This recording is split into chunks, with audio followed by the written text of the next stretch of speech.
জীবনে নতুন অধ্যায় শুরু করলেন কলকাতার জনপ্রিয় অভিনেত্রী মধুমিতা সরকার।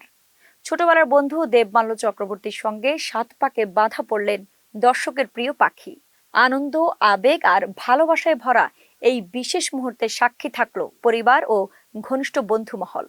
ছোট পর্দায় বহুবার কনের সাজে দেখা গেলেও নিজের বিয়ের অনুভূতিতে যে একেবারেই আলাদা তা স্পষ্ট করেছেন মধুমিতা নিজেই। তিনি জানান, পর্দার বিয়ে আর বাস্তবের বিয়ের মধ্যে কোনো তুলনাই চলে না।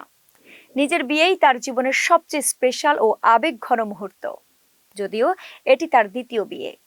বিয়ের দিন একেবারে ঐতিহ্যবাহী বাঙালি কনের সাজে ধরা দেন অভিনেত্রী। লাল বেনারসি শাড়ি, সোনার গয়না আর কপালে চন্দনের আলপনায় অপূর্ব লাগছিল মধুমিতাকে। সামাজিক মাধ্যমে ছড়িয়ে পড়া ছবিতে প্রশংসায় ভাসছেন তিনি।